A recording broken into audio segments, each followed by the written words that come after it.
Hi everyone and welcome to another lesson. Donville Lawrence here and delighted once again to have you. This is the day that the Lord has made. Let us rejoice and be glad in it. Today for beginners, we look at a couple of things here in theory. The first thing we're going to look at in this brief lesson is scale degree names. And so we are starting with the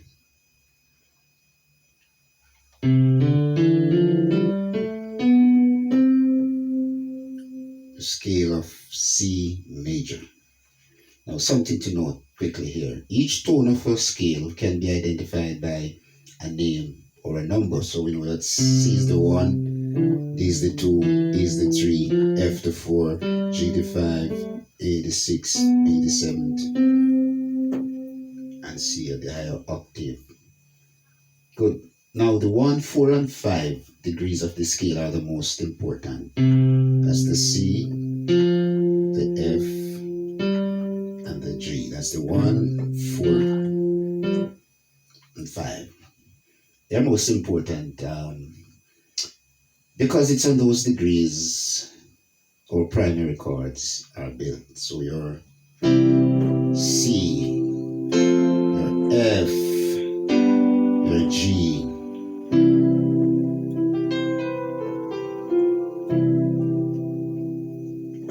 Alright, so now let's look at the different names for the different degrees of the scale. C is your tonic or the center. It is the lowest and the highest note in the scale. So this is your key center. So the first degree of any major scale is your tonic. The second degree is your supertonic. The third degree is your mediant, because it's number 3. That's your mediant. So the third of any scale. If you're in your F, in the scale of F major, your mediant is A, and so on. But we are in C. 1, 2, 3. E is your mediant. F, which is the 4th degree, is your subdominant. And this is the 3rd degree below the 6th. So we know the 6th is 1, 2, 3, 4, 5, 6. So we go, that's your 4th degree and your subdominant. So your chord F is a subdominant chord. Your C is a tonic. Your D minor is your supertonic chord, tone or chord. Your E is your mediant. So it's your E minor or your E major is your mediant. Your F, which is the 4th degree, is your subdominant. And your dominant is your 5, which is your G or your G7. Your 6th degree, which is A, is your submediant. And that is so because there's 3 degrees below the tonic. So you can always find your subdominant or your relative minor, which we will talk about in another lesson. 3 degrees below, a 3rd degree rather, below the tonic. That's your subdominant. So if you're in F, your subdominant or relative minor for F would be D minor. If you're in G, your subdominant would be E minor or your relative minor. But we are in C today. Good. So tonic, supertonic, mediant, subdominant, dominant. Your 6th degree is your subdominant. Now, what about the seventh degree of the scale? What do we refer to that degree of the scale as? This now is your leading tone. Your leading tone, the seventh degree.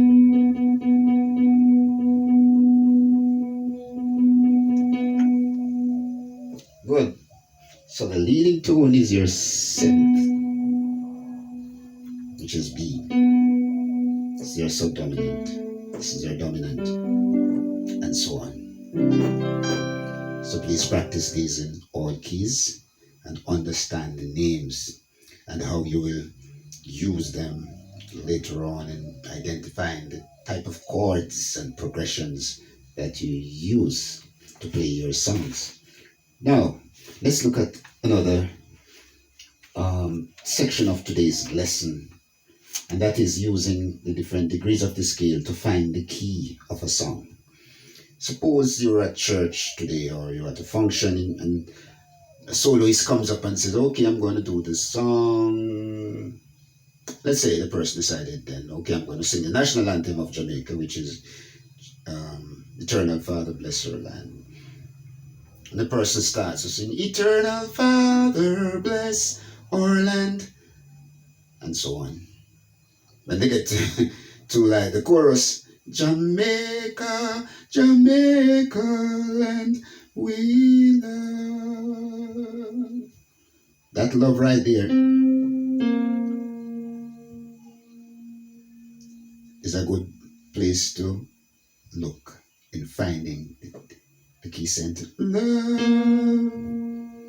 is matching a note on the keyboard with the person's voice, and in this case we matched with a B flat. So this person is doing the national anthem in the key of B flat. Jamaica and we love. We found it on the love. So we can find it at the beginning of the song if our ears are that developed, or we find it at the end of a phrase or the end of a section of the song that matches with the person's voice. So one way is we can look at the ending chord. And so the ending chord is a useful clue, obviously, because even though a lot of songs don't necessarily end on the tonic, because the song could very well have ended on, which is a minor chord, and in this case, G minor, so it wouldn't have been a B flat. That's why it's important to know if we are in a major key or in a minor key. Hence a major chord versus a minor chord. So one has to be able to listen and determine whether we're singing melodies related to a major chord or a minor chord. Let's try another one. So what we're learning here is that to be able to play by ear, we have to have keen ears. We must be able to hear the pitch. We must be able to match it with voice. And we say the end of a phrase, the end of a song or a verse of that piece is a good start. Let's try another song. Since you know the Lord is keeping you, what are you worried about? Glory, hallelujah, praise his name. Every day he's just the same. Since you know the Lord is keeping you, what are you worried about?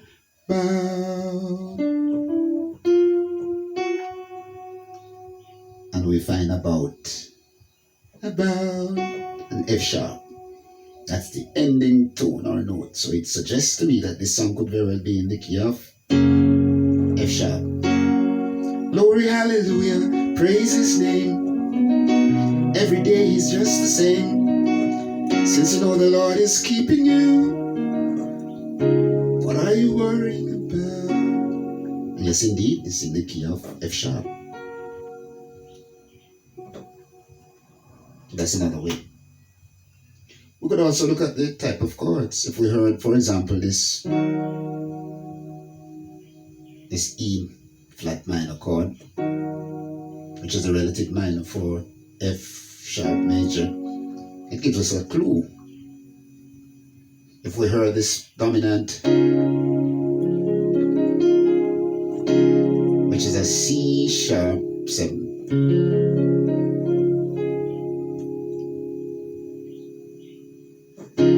C sharp dominant 7, we know it's the fifth of the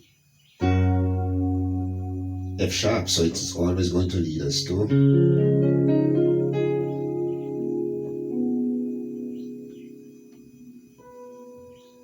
F sharp. So what we're noticing here is that the dominant in the key of C, let's get back to C. The dominant is your G and your 5. Your 5 tend to lead back to the 1, especially when you're nearing the end of a piece. So Jamaica land, that's your 5. We love. So the 5 resolves very nicely to the 1. Let's go back to the key of F sharp if we're doing the same song. Jamaica land, that's your 4, your 5. We, that's your 5. We,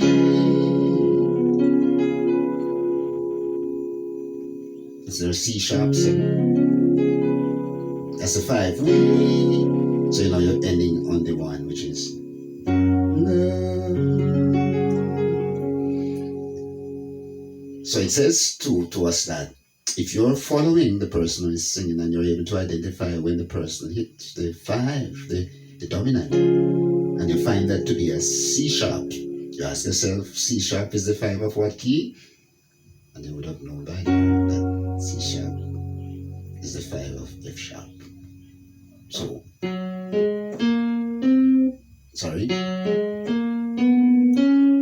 1, 2, 3, 4, 5. So C sharp is the 5 of F sharp. In the same way that G is the 5 of C. 1, 2, 3, 4, 5.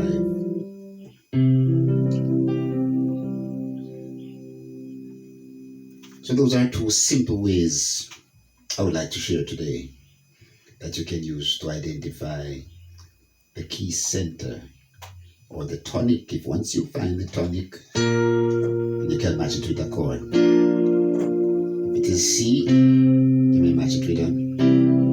But of course, C could also be part of another chord, so a bit of trial and error may have to happen sometimes, because your C could very well be part of an F6 chord. But if it's not a dominant or a leading tone, then you know that C is likely to be a C major if we are in a major key, or if the person is singing melodies related to a major key. So I hope you learned something from that brief lesson and how we can identify the key center of a song, because it's very important, because in finding the key center, we now determine what chords we're going to use in the song. Dominant, relative minor, subdominant, all of these things. But we first have to find the key center. And where we don't have a music score to go by, we use our ear. That's what I hope to do, is to help you as we go along to be able to identify and play songs using chords and progressions and developing your ear as we go along. So God bless you. Thanks for joining me. See you next time. Please share. Please touch the notification bell so that you can get lessons that I post each week.